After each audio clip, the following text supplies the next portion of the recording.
nama saya Isdia Setiawati dengan NIM akhir 151. Di sini saya akan menjawab pertanyaan dari mata kuliah APS atau alternatif penyelesaian sengketa yang berjumlah 10 soal. Yang pertama, sebutkan dan jelaskan bentuk-bentuk alternatif penyelesaian sengketa. Alternatif penyelesaian sengketa atau APS adalah upaya penyelesaian sengketa di luar pengadilan berdasarkan kesepakatan para pihak. Bentuk-bentuk APS terdiri dari 1. Konsultasi. Konsultasi merupakan proses pendapat yang dilakukan oleh para pihak secara persendirian tanpa tingkatkan pihak ketiga. Yang kedua, negosiasi. Negosiasi merupakan proses perundingan yang dilakukan oleh para pihak untuk menyelesaikan sengketa. Yang ketiga, mediasi. Mediasi merupakan intervensi pihak ketiga atau mediator yang lebih bersifat aktif dengan mengambil inisiatif, menyusun dan merumuskan kesepakatan. Yang keempat adalah konsiliasi. Konsiliasi merupakan proses intervensi pihak ketiga atau konsiliator yang lebih bersifat aktif dengan mengambil inisiatif, menyusun dan merumuskan kesepakatan. Yang kelima adalah arbitrase.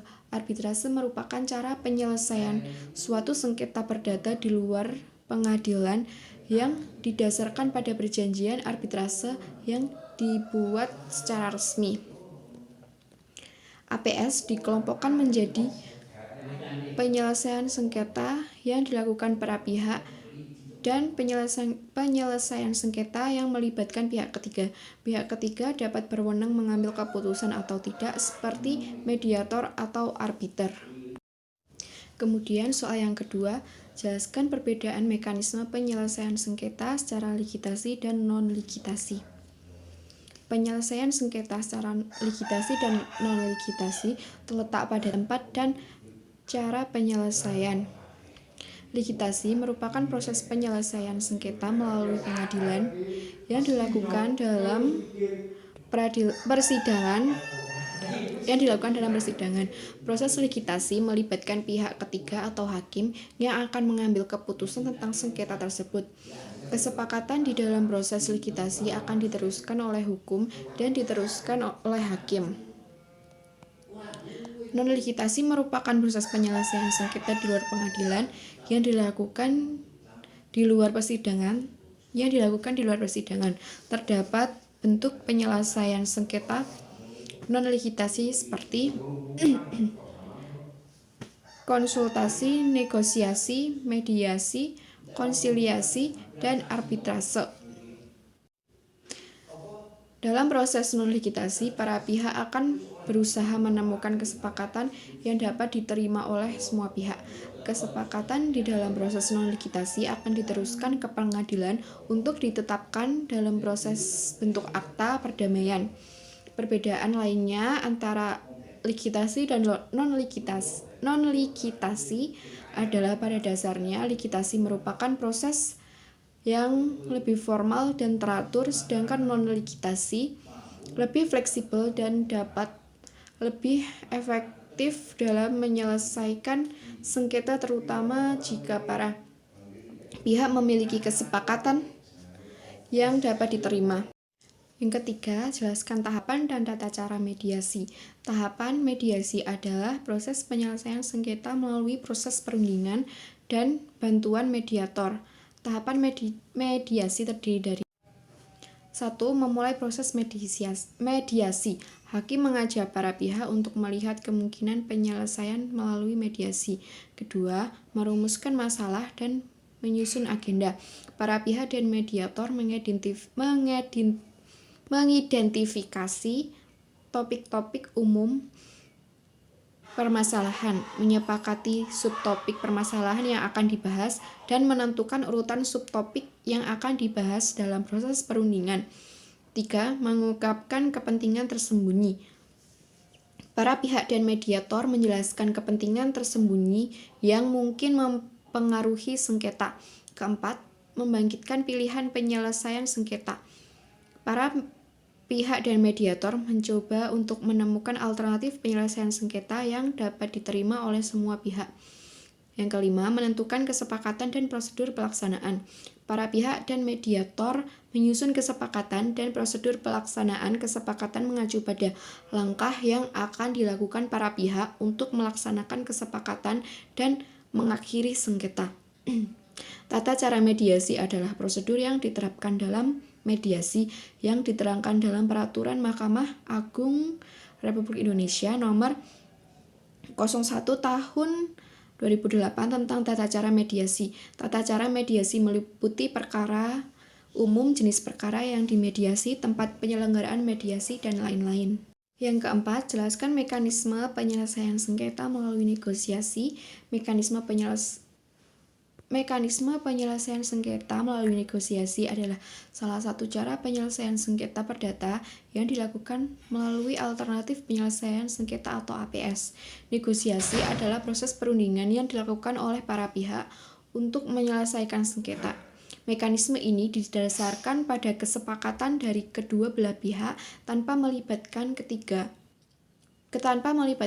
ketiga. Prosedur penyelesaian sengketa melalui negosiasi diatur dalam pasal 10 ayat 1 Undang-Undang Nomor 30 Tahun 1999 tentang arbitrase dan alternatif penyelesaian sengketa. Negosiasi dapat dilakukan untuk sengketa dalam bidang perdata atau hukum dagang yang dapat diselesaikan dengan cara perdamaian. Tahapan negosiasi meliputi 1. Tahap orientasi dan mengatur posisi. Masing-masing pihak mulai memberikan gambaran tentang posisi mereka. Yang kedua, tahap argumentasi. Dalam tahap ini, para pihak menyebarkan argumentasi yang masing-masing menyangkut. Yang ketiga, tahap pencari kesepakatan. Para pihak bekerja sama untuk mencari kesepakatan yang dapat diterima oleh semua pihak. Negosiasi memiliki keunggulan dalam pendekatan yang lebih sederhana, prosedur yang lebih sederhana, waktu yang lebih cepat, biaya yang lebih murah, dan rahasia. Kemudian yang kelima, jelaskan mekanisme penyelesaian sengketa melalui konsiliasi. Konsiliasi merupakan salah satu bentuk alternatif penyelesaian sengketa yang dilakukan di hadapan pihak ketiga yang netral dan tidak memihak.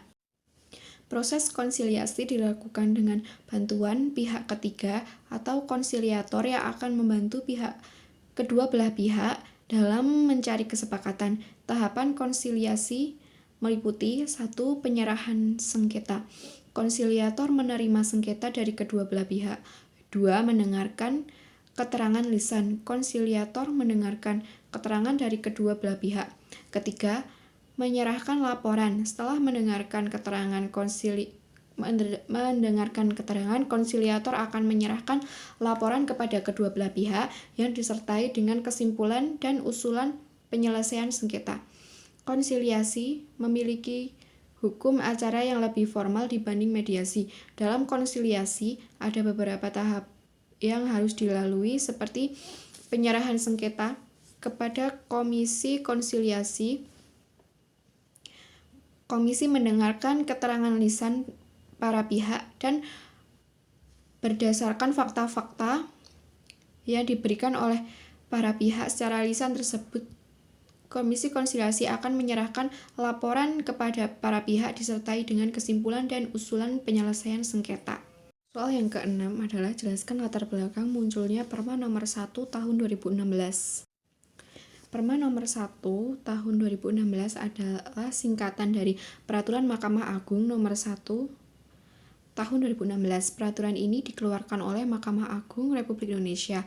Latar belakang munculnya Perma ini berkaitan dengan upaya untuk meningkatkan kualitas dan efisiensi penegakan hukum di Indonesia, terutama dalam hal proses peradilan pidana. Salah satu poin penting dari Perma nomor 1 tahun 2016 adalah terkait dengan penetapan aturan tentang tata cara penyelenggaraan Sistem Informasi Penelusuran Perkara atau SIPP di pengadilan. SIPP adalah sistem yang memungkinkan akses publik terhadap informasi perkara di pengadilan secara online yang bertujuan untuk meningkatkan transparansi dan akuntabilitas di sistem peradilan. Kemudian, soal nomor 7, jelaskan mekanisme penyelesaian sengketa melalui arbitrase. Arbitrase adalah cara alternatif untuk menyelesaikan sengketa di luar pengadilan. Mekanisme penyelesaian melibatkan beberapa langkah. Yang pertama, persetujuan arbitrase. Para pihak yang terlibat dalam sengketa harus sepakat untuk menyelesaikan melalui arbitrase. Persetujuan ini biasanya tercantum dalam kontrak atau dapat dibuat setelah sengketa muncul. Kedua, pemilihan arbitrator. Para pihak biasanya sepakat untuk menggunakan satu atau lebih arbitrator yang akan memutuskan sengketa mereka. Arbitrator ini adalah orang yang independen dan netral yang memiliki pengetahuan dan keahlian dalam subjek sengketa. Ketiga, pendahuluan. Arbitrator akan mengadakan pertemuan awal dengan para pihak untuk membahas prosedur arbitrase, termasuk jadwal, aturan, dan dokumen yang diperlukan. Keempat, persidangan. Arbitrator akan mengadakan persidangan di mana kedua belah pihak memiliki kesempatan untuk menyajikan bukti, argumen, dan saksi mereka. Yang kelima, putusan. Setelah mendengar argumen dan bukti dari kedua belah pihak, arbitrator akan membuat keputusan bersifat mengikat.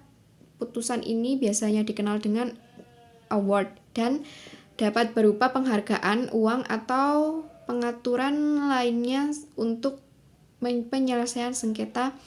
Yang keenam, kemudian yang soal nomor 8, yaitu jelaskan apa yang dimaksud dengan arbitrase institusional dan arbitrase ADHOC.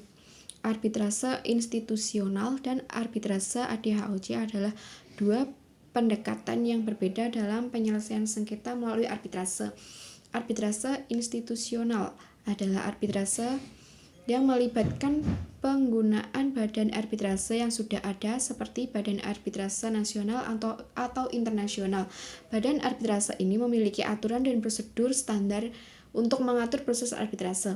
Mereka biasanya menawarkan layanan administratif termasuk penyediaan daftar arbitrator yang terdaftar dan pengaturan fasilitas untuk persidangan. Contoh, badan arbitrase internasional yang terkenal termasuk Badan Arbitrase Internasional atau ICC, Badan Arbitrase Amerika Serikat atau AAA, dan Badan Arbitrase Internasional Hong Kong atau HKIAC. Yang kedua, arbitrase ADHOC. Arbitrase ADHOC adalah proses arbitrase yang dilakukan tanpa melibatkan badan arbitrase institusional tertentu. Para pihak yang terlibat dalam sengketa dapat menentukan aturan arbitrase mereka sendiri yang sudah ada, seperti aturan unsitral. Mereka bertanggung jawab untuk mengatur semua aspek arbitrase termasuk pemilihan arbitrator, prosedur, dan administrasi. Arbitrase ADHOC sering dipilih ketika para pihak menginginkan lebih banyak kendali atas proses arbitrase atau ketika sengketa tidak memenuhi syarat untuk diurus oleh badan arbitrase. Kemudian soal nomor 9 adalah jelaskan bagaimana mekanisme pengangkatan hakim arbiter. Mekanisme pengangkatan hakim arbiter melibatkan beberapa langkah. 1. Persetujuan bersama. Para pihak yang terlibat dalam arbitrase harus setuju untuk mengangkat hakim arbiter. Persetujuan ini biasanya tertulis dan dapat tercantum dalam kontrak atau dalam kesepakatan khusus setelah sengketa timbul. Kedua, pemilihan. Para pihak biasanya sepakat untuk menggunakan satu atau lebih hakim arbiter. Hakim arbiter adalah individu yang independen dan netral yang memiliki pengetahuan objek dan keahlian dalam subjek yang bersangkutan dengan sengketa. Mereka harus dipilih berdasarkan keahlian, teknis, pengalaman, dan keadilan. Yang ketiga, konsultasi dan persetujuan. Setelah calon hakim arbiter diajukan, para pihak biasanya berkonsultasi untuk memastikan bahwa semua pihak setuju dan pemilihan tersebut. Jika semua pihak setuju, hakim arbiter tersebut akan diangkat. Keempat, kebebasan dan pengesahan. Hakim arbiter dipilih harus mendatangani pernyataan pembebasan yang menegaskan independennya dan kurangnya konflik kepentingan. Pembebasan ini kemudian dapat disahkan oleh kedua belah pihak sebagai bukti kesepakatan mereka terhadap hakim arbiter tersebut. Yang kelima, proses arbitrase. Setelah hakim arbiter diangkat, proses arbitrase dapat dimulai dengan penyampaian pernyataan klaim dan tanggapan, persidangan, dan pembuatan putusan. Pengangkatan hakim arbiter yang independen, netral, dan berkualitas sangat penting untuk memastikan keadilan dan integrasi dalam proses arbitrase. Yang ke-10, jelaskan perbedaan Bani dan Basarnas serta apa saja kewenangan dari lembaga tersebut. Bani atau Badan Arbitrase Nasional Indonesia dan Basarnas atau Badan SAR Nasional adalah dua lembaga yang berbeda dengan satu peran dan kewenangan yang berbeda pula.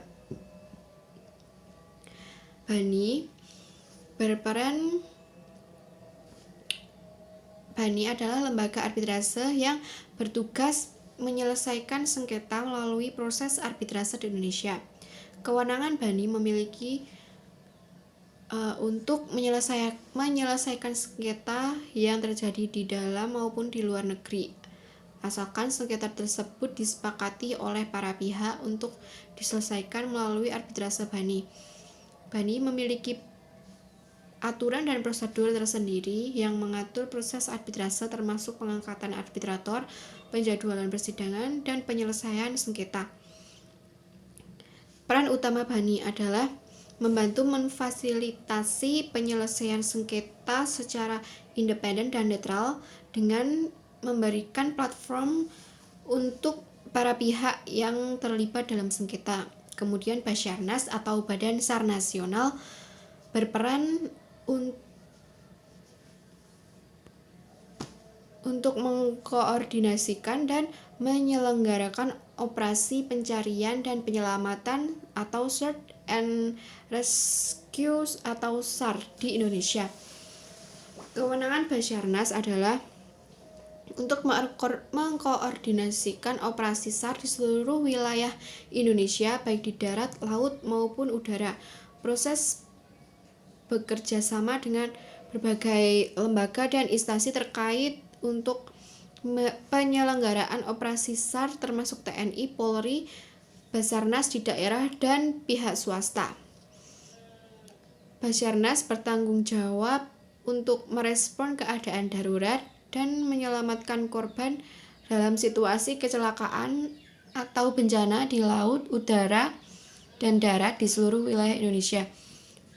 Perbedaan utama antara Bani dan Basarnas terletak pada bidang fokus dan kewenangan mereka.